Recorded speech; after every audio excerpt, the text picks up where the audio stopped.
because all the running were in the first hour. And then it was just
check your cell phones, please. Time if they would. Arkansas here this weekend, 4:01 is the official kick time. I'll turn it over to Coach Muschamp for an opening statement and open up for questions. Well, we're excited to get back to Williams-Brice Stadium here on Saturday at 4 o'clock against a very good Arkansas football team. They're a little unique at this day and age as opposed to maybe 10, 12 years ago where they were very normal. Offensively, Dan Enos does an outstanding job. Very similar thoughts from when Brett was at Wisconsin to now at Arkansas, and some of the things they do offensively, more traditional two-back, big people on the field, play action. We got to have great eye control defensively, and as far as what we're watching and those sort of things. But Austin Allen's an outstanding thrower, really a talented arm. Guys really played well in our league. They've got some really talented runners. Obviously, David's there now, and a guy that we've thought a lot of when he was here. And certainly wanted a fresh start, and I'm glad he's got that opportunity. But Chase Hayden's a freshman, really played well for him. Has been some wildcat for them and done some nice things. And Whaley's a really good back as well. Multiple tight ends they use. They're big, physical outside at the receiver position, so we've got to be able to match up on those guys. And, again, eye control in the secondary and the linebacker is going to be critical for us to be able to cover down and being in the right spots. Defensively, Paul Rhodes does a really good job. They're primarily a three-down team.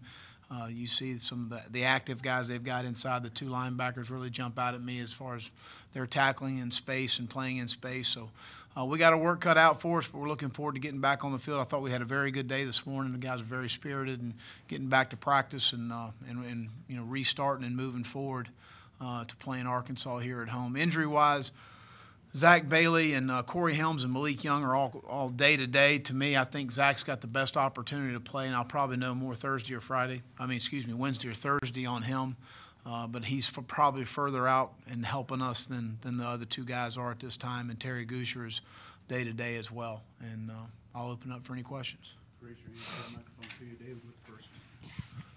Will, with the running game, are there, wholesale changes coming to formation schemes or just little tweaks here and there that you guys have worked on? Well, I think when you're struggling, you go back and you say, what are we doing well? And I think that you look in the passing game right now, the RPOs have been really good for us. We've created a lot of explosive plays. I think you look at the quick game has been really good for us. You look at last Saturday night, Shi Smith in the quick game. Big explosive play. Brian Edwards in a quick game, an explosive play on 2nd and 7. You look at the back shoulder throw on Brian, which is a quick game. They went to more man coverage to deny the ball in a lot of quick game situations, which obviously sometimes converts your routes further down the field. And, again, I thought that that's been very productive. The play action pass has been very productive. And really our drop back passing game has been very good until the other night when we struggled to protect. And, really Jake in a couple situations has got to get rid of the football. Running back position misses 2 protections. And then we got beat up front a couple times. that, to me, maybe it's backwards of how I look at it, but let's start there, and then let's build from that. And what do we need to do to continue to improve? Well, obviously, we're not going to have an open forum about what we need to do Saturday.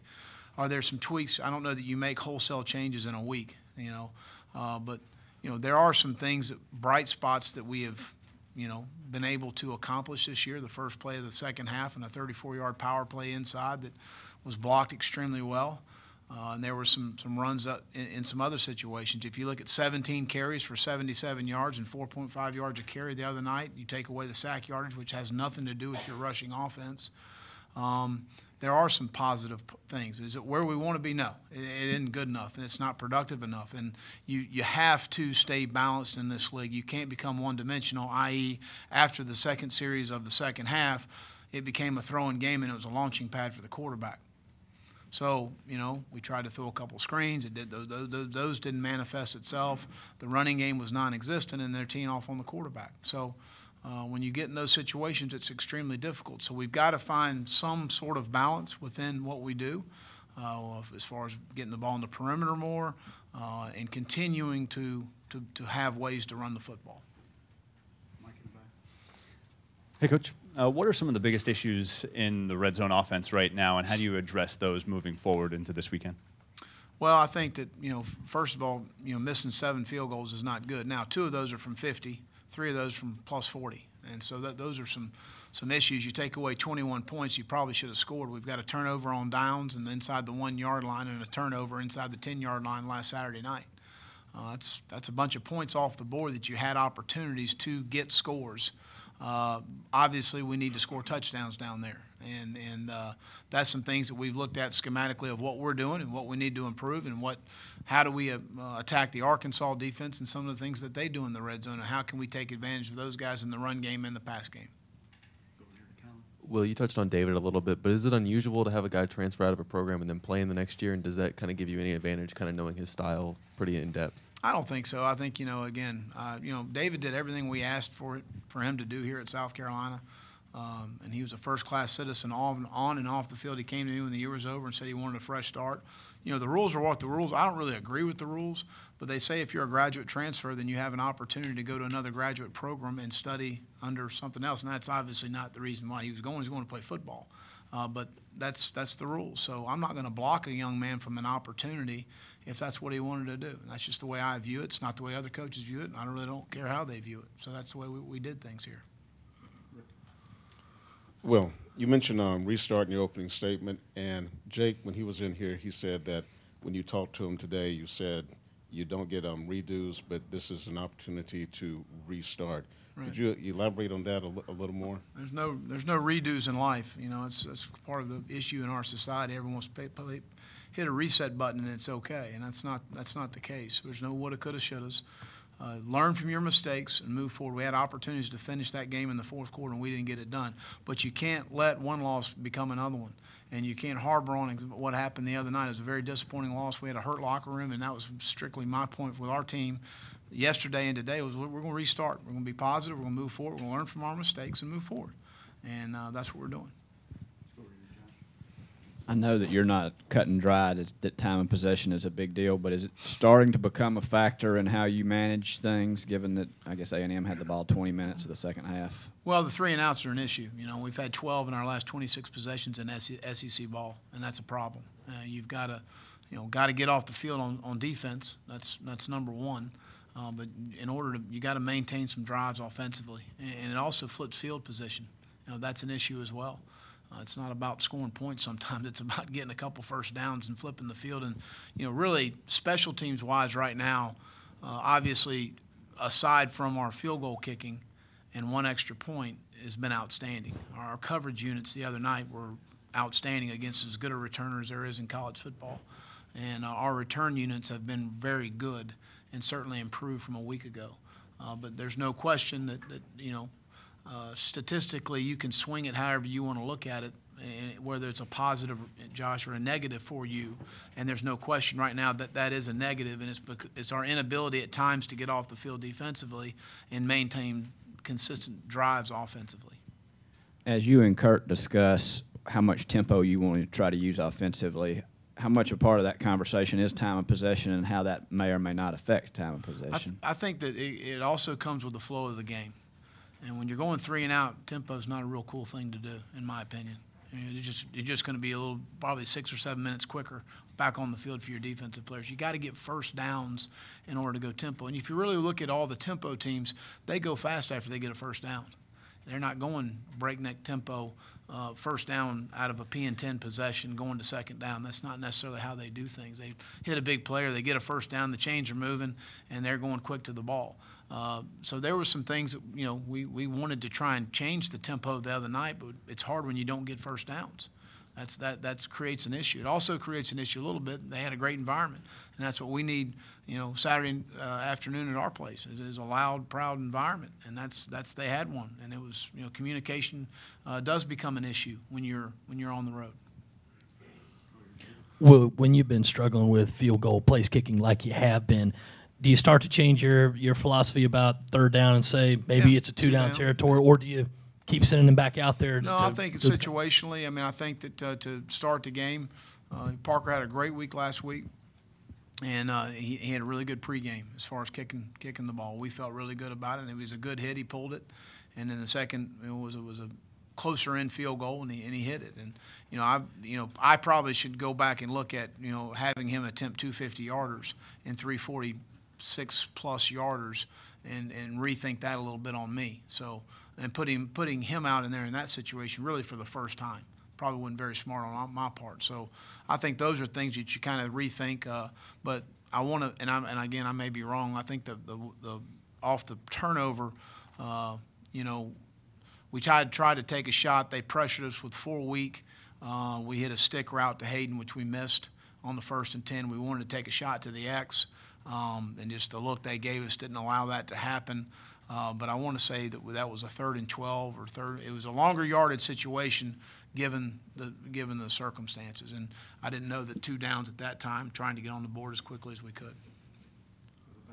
Coach, I know you've talked about in the past maybe about 6 to 8 plays, explosive plays. You guys, that's one of the goals you guys have each week. Do you fear at all maybe with the way the offense is going, maybe a guy or two might want to try to do a little bit more because he feels like he has to step up in different situations, and that might put him in a bad position? Because I know the whole thing 111. Do you fear that a little bit at all?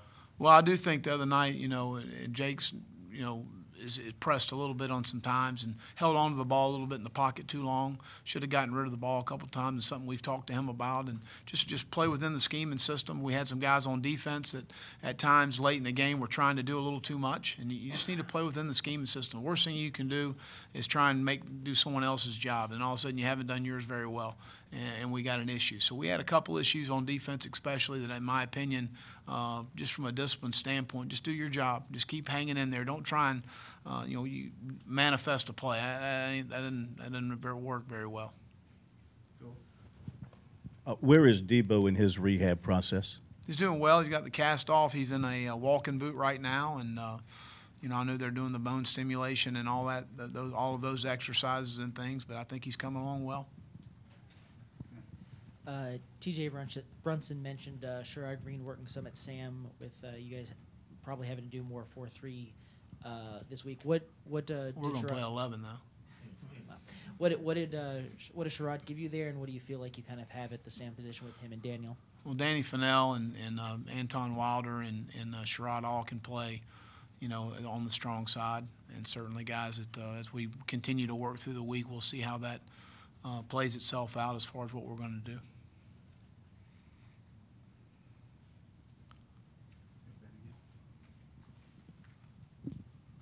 In terms of what Arkansas does defensively, are they kind of a team that stays in their base 3-4 more than most teams and doesn't go to nickel as much? And does that allow you guys to do some stuff with spreading out a little more? No, they'll match personnel. They'll put a nickel in the game and take a linebacker out and try to get another rush guy in the game to create when they do rush 4, have another more athletic rusher on the field as opposed to a big guy.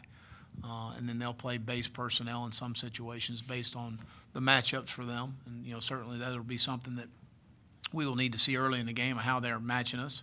And that's, something you kind of see on game day as much as anything.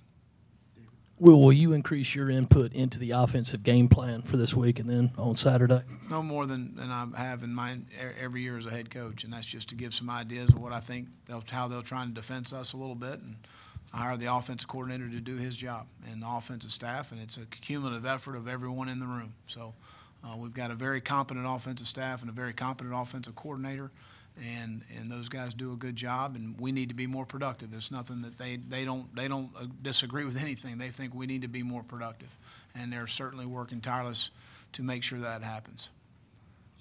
Will, with Texas A&M and obviously dating back to Louisiana Tech and Kentucky, all these games seem to be so close in the fourth quarter. What's the difference to pulling out games late and executing late in the fourth quarter? Well, I think it starts with coaches' decisions first of all. Putting the guys in position to be successful, and then evaluating when they are in those situations to be successful, and they weren't. Why? And you look at a situation when Ford hit the big run on us. Obviously, we didn't close down at the defensive end position well enough. We didn't fall back with the linebacker well enough. It was two true freshmen. So, in that situation, what can we do better to coach those guys? Because that was a critical play in the game. So let's hold them to a field goal right there, and then you're looking at a three-point game. It's a total different deal when you're driving the ball back down the field to try and tie or win the football game. So those are all situations that you go through as a staff and you talk about, we were a little worn down there defensively at that time. So obviously we needed some fresh legs on the field. That's why they're in there. We did go to what we call a rabbits package. They went tempo knowing we're in a rabbits package to keep those guys on the field. So it was a good turn on their part, and we've got to have those guys execute a little better. That means we've got to coach them a little better, in my opinion. So that's on us. You say next man down, man up, but does it also have to do with the youth and inexperience of playing those close conference games late? They need to play well. I told those guys, you're not freshmen anymore. Hell, we're 5 games into this thing. You're not a freshman anymore. Go play well. I asked them, I didn't look at Brian Edwards last year and say, you're a freshman, it's okay if you make a mistake. Did I ever ask you that? Brian said in front of the whole team, no. I asked Jake Bentley the same thing. I asked Rico Donnell the same. I never said it was okay they're a freshman. Hell, go play good. Put you out there, you ought to play well, right? Coach, up here, Coach. Coach, I guess how are you guys addressing the issues with the offensive line? I know you guys had some, injuries. How are you guys going about the rotation and just, getting guys in there to hopefully execute and, get that run game going as well? Well, again, Dennis right now is still playing left tackle, and Sedaris Hutch is playing left guard. Alan Knott's playing center. The right guard is Donnell Stanley. Blake Camper is going to be a guy that we need to get some snaps this Saturday, and DJ Park will be at right tackle. So, we'll go with those guys, and, regardless of the situation, we plan on having 5 out there. How far back do you and Brett go? And before you guys were in the same conference, did you guys ever do any off-season idea exchanges, stuff like that? No, just, obviously did a fantastic job at Wisconsin, and, gotten to know him a little bit, at the SEC meetings and things like that, and got a lot of respect for the job that he does. And his football teams are well coached. They're fundamentally very sound in what they do. Play extremely hard, so you appreciate the way they play. You said Debo's out of his cast and in the boot. Does that give you some hope he might return this year? Any update on that? I don't know, Josh. We're still weeks away from that, so I just told those guys, if we get close, y'all let me know something. We'll figure out a role for him.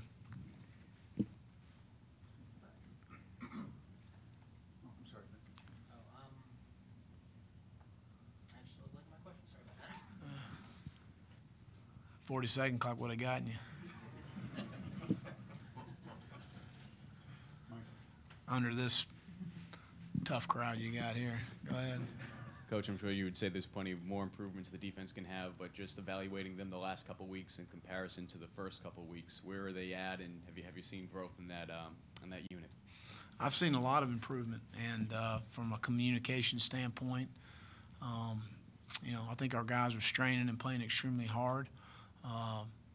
We got the quarterback legs got us a little bit there in the second half at times, and I feel like we had some guys in position at times. You got to make some plays, but you got to also realize Kellen Mond's a good athlete and a good player and a good quarterback. So a guy that made some plays, on his own there. But the improvement has been good. We got to continue to come on. We didn't tackle as crisply as we did like to, especially versus a team that's going to spread you out as much as they did. A little different this week, but you still going to have to make some plays in space.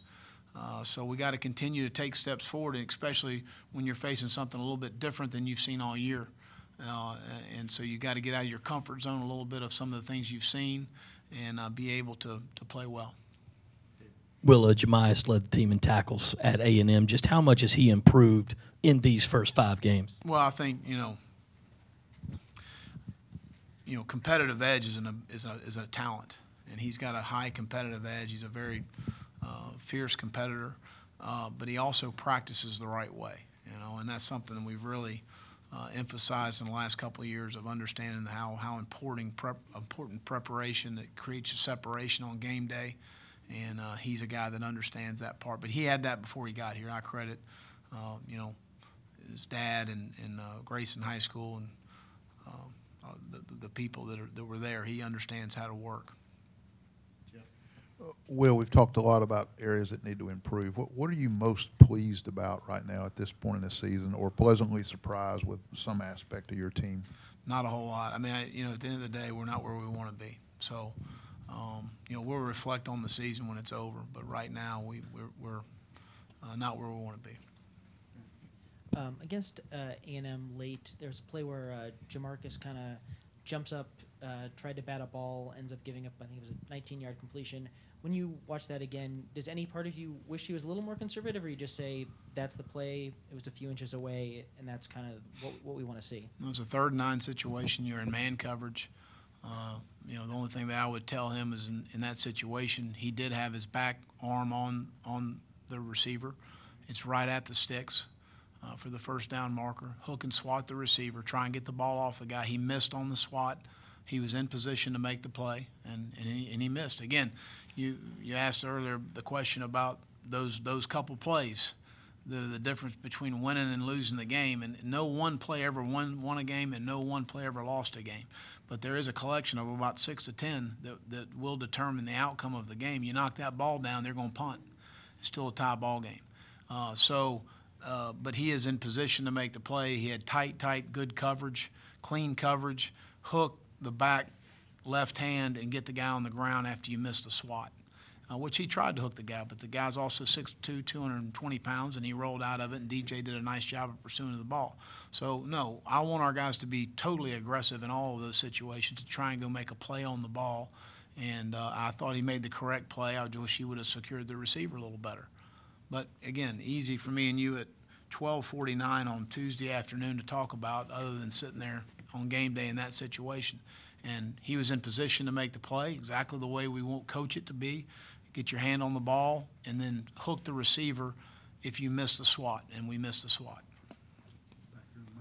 Coach, when you look at the 4 sacks in the fourth quarter on Saturday night, is there something that Jake maybe can do to get out of that situation, or is that mostly on the running backs and the offensive line?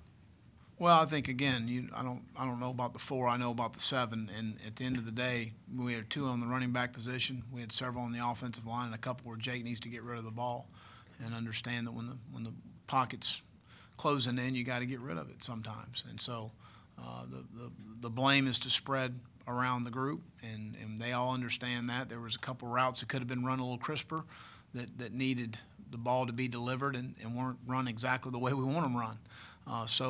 Again, those are all things that when you talk in terms of the devil's in the details of what you do, and that's sort of the emphasis I've had with our football team.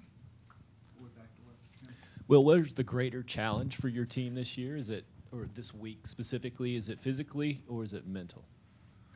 I think both. This week is the physical challenge for our defense and what we're going to face. And I think I would say that for their entire organization, for the physicality that we're going to need to play with. And then mentally, at this point of the year, especially for young players, concerns you when you're moving into this time of the year. They've got exams, they've got social, they've got a lot going on, and it's continuing to focus on football for young players, and we're playing a bunch sometimes is an issue. And that's something I've talked to the staff about as far as making sure their young guys are dialed in on what we need to do, and their focus is where it needs to be at practice. And sometimes that's hard for a young player to separate sometimes. And we got a bunch of young guys playing and playing well. And that's certainly what we expect for them to do. But I think it's probably a balance of 50-50. Probably maybe more mental than physical right now at this point, but certainly we're going to need to match their physicality Saturday.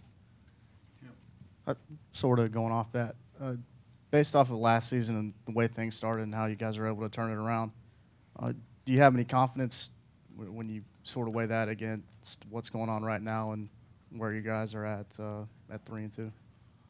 No, I've got a lot of confidence in this football team. We've had our share of adversity, of some things probably out of our control that I think our guys have responded extremely well. And so I've got all the confidence in the world in this team as far as how we're going to respond Saturday and moving forward. There's no question. We had a good day today. I expect us to have another good day tomorrow. I like the leadership on this football team. I enjoy being around this football team. They work extremely hard. They're a good bunch to be around. So I've got all the confidence in the world of how we'll respond. Anything else for Coach? All right, thank you.